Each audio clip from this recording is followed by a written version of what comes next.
Does your degree still matter in today's job market?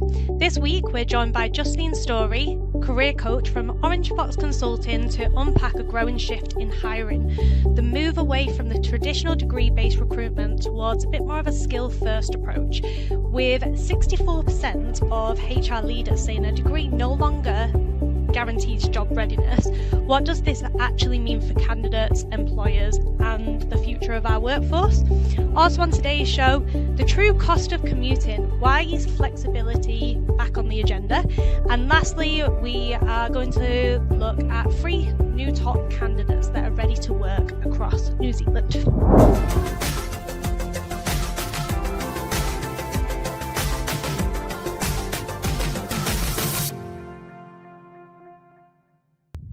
Welcome to the show. I'm Kirsty. I am one of the recruiters here at Frog Recruitment, just filling in for Shannon again this week. So degrees are starting to matter less in a lot of white collar roles, and we're seeing employers focus much more on skills, adaptability, and quickly someone that can make an impact. At the same time, AI is taking over more of the routine work that used to sit with more of our entry-level roles. And because of that, hiring is shifting away from qualifications alone, and we're seeing it move towards what candidates can actually do and what they can bring to a position. So 64% of HR professionals now say a degree no longer guarantees job readiness, and that really highlights the rise of what people are calling a new collar of skills-first hiring. So the big question is, what does this actually mean for the future of hiring, for candidates looking for work, and for employers? So to unpack this a little bit more, I'm joined today by Justine Storey, career coach from 𝗲𝗃𝗆𝗃 Consulting. Hi, Justine. Hi, Kirsty. How are you? I'm very well, thank you. How are you doing? I'm good. Yeah. Sunny Wellington all day, which is wonderful. Yeah, we've had it's starting to cloud over, but it's nice to have a little bit of the sun back, definitely. So thank you so much for joining us. So just to start us off, can you tell us a little bit more about yourself and what you do at 𝗲𝗃𝗆𝗃? Sure. So I started 𝗲𝗃𝗆𝗃 about 5-6 years ago after a 30-year career in communications, starting in journalism way back in the day, with manual typewriters even, so that makes me really old.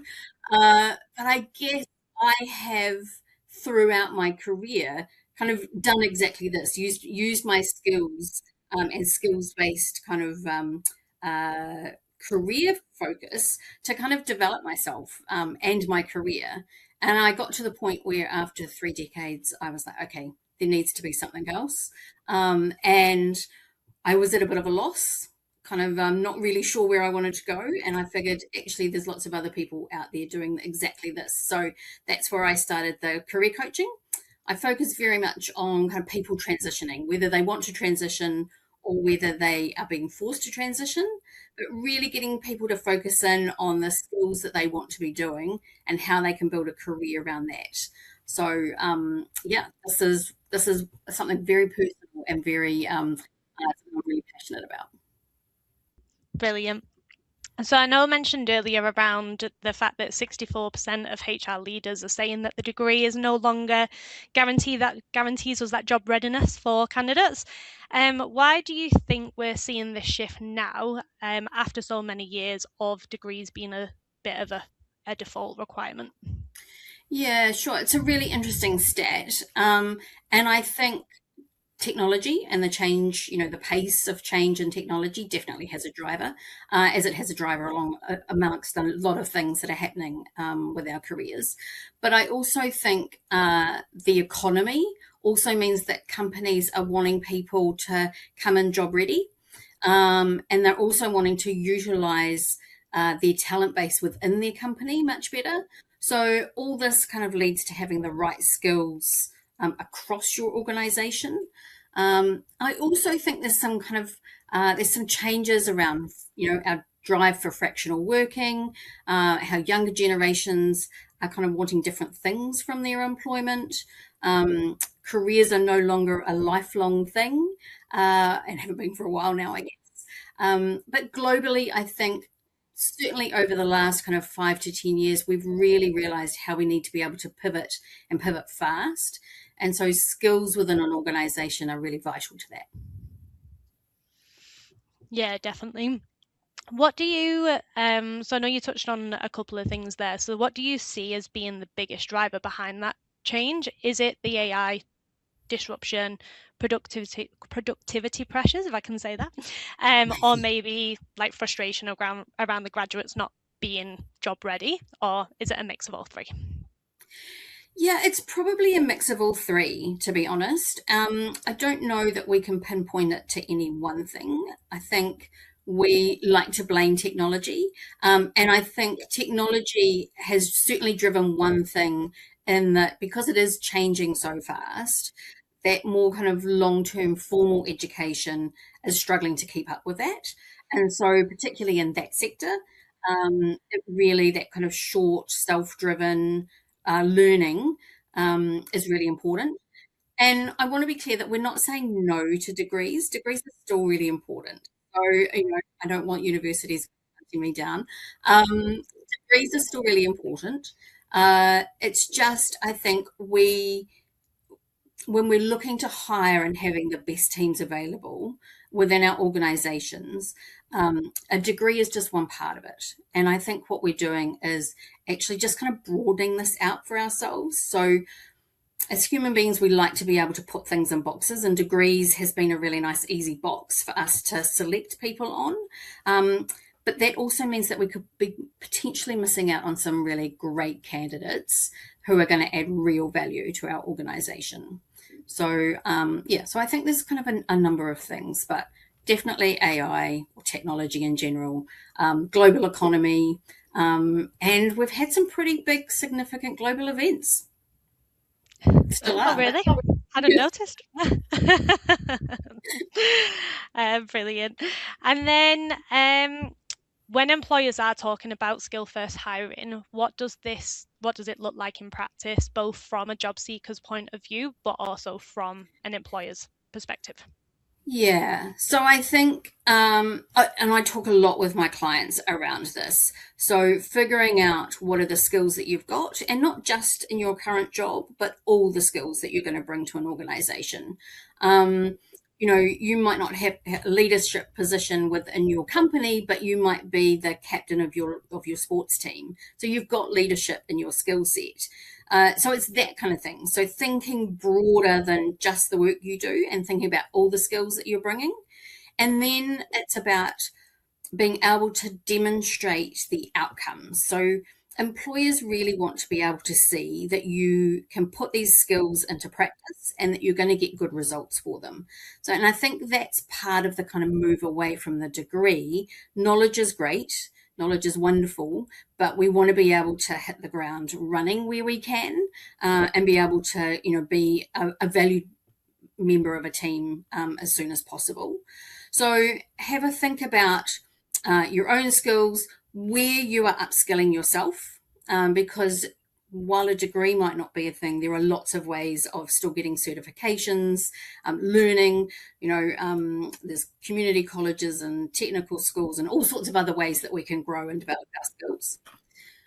So that's for the employee. I think for the employer, it's really about clarity. So getting really clear about what are the skills that you're actually wanting for a particular role, and how can you get clear on how, what do you need somebody to demonstrate to be able to prove that they're delivering on those skills. So clarity around job descriptions, maybe even having a think about what was it about the degree that you were looking for proof from. What was having a degree proving to you, and how can that translate into the skill set.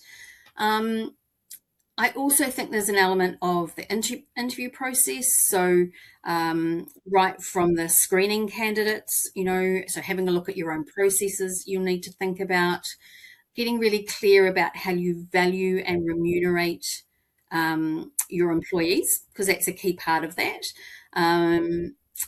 What else? So yeah, I think really internal processes, being really transparent. So being a bit more open about how are you going to value the skill sets, and potentially how are you going to grow and develop people once they're in your organization? Yeah, definitely. It is interesting because obviously when we're looking at bringing people in as well, a lot of those questions are behavioral based. So that's where that skill and experience comes into it, because that's when you can actually bring in your stories of when you've had those things happen to you and how you've handled them. So I suppose that's what, yeah, hiring managers and people leaders start digging into as well past the degree.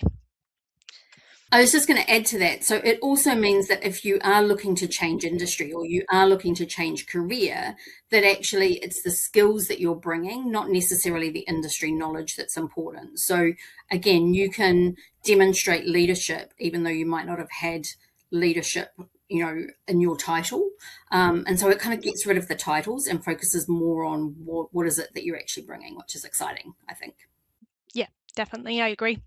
Do you see that there are any risks or unintended consequences if organisations move away from degrees too quickly or too aggressively? Yeah, I think there's always a risk if you don't do proper planning. Good change always requires good planning, and so I think making sure that you are ready internally to be able to do this. You need to know that applications will increase, and I know we're already in a market where HR teams are being inundated. When a job goes up, you might need to look at increasing your training and development budget internally. And you might also need to, again, that processes, so your internal processes. How are you making sure that internally you have the flexibility within teams to be able to move people around if their skill sets required somewhere else? I think we also need to think about how we train our managers upon this. So again, how are we getting them to recognize and grow skills within their team, and maybe look at those particularly, and although I hate this term, the softer skills, so the personal skills, because they're going to be definitely on the rise. Yeah, definitely. And it's interesting around that training and development piece, especially in a market where we do have less jobs being advertised at the moment, and that is something that employees, candidates are looking for. They're looking at how they can develop. So it's an opportunity on both sides for the business to be able to, to get the most out of someone's experience and skill set and actually develop them into those roles as well. And then the candidate gets that development opportunity. Yeah, and I think that's a really key element where we're actually utilizing somebody as a whole and as a person working within the organization. That makes me feel fully seen and valued as well. I've got some really good examples of where I know people who have worked in finance teams who have gone in and helped HR teams, or finance people who have also gone into communications teams because they're really good at taking very technical, some would say, oh, no, I'm not going to say boring. That would be a terrible word to say. Uh, Sorry, all finance people. But taking that more technical, detailed information and being able to communicate it really well. So again, it's that flexibility, and I think that's going to be really important for organizations as we go forward, being able to pivot really fast or being able to do things differently, and as I say, utilize the person as a whole, not just their particular That vertical. experience. Yeah, thank you. Yeah. We got you. So lastly, if you were starting your career in 2026, how would you look at structuring your own pathway? Would you go down the degree route, focus on micro credentials, prioritize hands-on experience, or would you look at a blend of all three? Yeah, this really depends on the individual, and this really depends on the industry. You cannot become a brain surgeon without doing a degree. Don't become a brain surgeon without doing a degree. So I think it really starts by looking at the full skill set that you've got, looking at the skills that you enjoy doing, and really leaning into searching jobs based on those. So when I work with clients, I get them to chuck out job titles and search based on the skill set that they really enjoy and the things that they want to fill their days with. Because what that also does is it broadens out the types of roles that they're looking for. And I think this is going to be key for those employers who are looking to attract great people, is making sure that their job ads and their job descriptions have really good descriptions around what are the skills that they're after. So I think also, once you're in a team, really using that time with your manager to review what it is that you're doing well, but based on skills, not just output, not just your kind of that traditional kind of KPI output kind of space. Really creating safe spaces within our organizations where people can put their hands up is going to be vital for that as well. So from an employee perspective, I guess looking to be a little bit brave and kind of putting your hands up and offering yourself up for different situations, it's going to be important. It's our responsibility to make sure that we develop our own growth and take charge of that. So making sure that we're doing that wherever we can. No, definitely. I agree with you. And I think the last thing that you had mentioned around that it's in our hands, basically. So a company can create that safe culture, they can support you, but as an employee, you need to be putting your hand up and asking the questions and seeing how they can provide that development to where you want to go, rather than expecting the business to be handing it to you, kind of thing. Absolutely.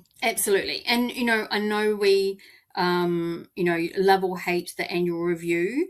It's a good opportunity for us to be doing our own review for ourselves. What do I like about this job? What do I want to develop more? And really putting our hands up and asking for those opportunities. Yeah, definitely. Oh, well, thank you so much. I really appreciate you running through all of that with us and joining us today, Justine. Is there anything additional you would like to add in? Thank you very much. I really welcomed the opportunity to talk about this, as I say, something I'm passionate about. Happy to have a conversation offline with anybody who wants to, connect with me on LinkedIn. But I also want to do a little pitch, if I may, about Disrupt HR Wellington. So if you haven't been to a Disrupt HR event, they started out from the States. It's kind of a mini version of TED Talk. So you get 5 minutes and 20 slides to pitch an interesting, disruptive, innovative idea in the HR space. I'm on the Wellington team, and we will have an event coming up in August. So if you haven't been along, follow us on LinkedIn, and would love to see you there. Sounds very exciting. Well, thank you so much, Justine. I appreciate you jumping on today. Thank you. And now moving on to 𝗲𝗇 Media. So we're looking at the true cost of commuting and why flexibility is back on the agenda. So I want to talk about flexibility at work, not as a perk, but as a cost of living consideration. With fuel prices back in the headlines, they've been calls for people to stay home where possible. And while a lot of that conversation is focused on the public sector, it really does apply more broadly, because commuting isn't just a lifestyle choice anymore, it is a direct cost. And for a lot of people right now, it is a growing one. In many cases, what we've been seeing is a quiet shift from shift in where that cost sits. So when fuel prices rise and flexibility is starting to be limited, that pressure doesn't disappear. It's often landing on the employees, which brings us to the return to the office conversation. Over the past year or so, there has been a strong push to bring back people into the offices, which has usually been framed around things like productivity, culture, collaboration. And of course, those things do matter, but many of those decisions were made while external pressures, fuel inflation, cost of living has continued to rise. And the cost of getting to work starts to noticeably eat into that take-home pay. Flexibility starts to feel a little bit less of a nice to have and more of a practical lever. For roles where working from home is possible, flexibility can generally ease that pressure, and where it isn't, it highlights how quickly the cost of work can outpace wages.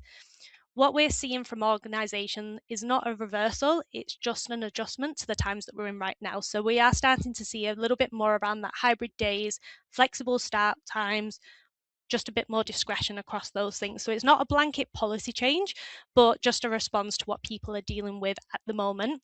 And from a talent perspective, that's where it starts to matter, because flexibility isn't just about the way we want to work anymore. It's more about how employers are able to respond to realities people are living in. So that's all for this week. Thank you so much for joining us. If there is a topic you'd like to explore, or if you're interested in being a guest on the show, we'd love to hear from you. We will see you next time.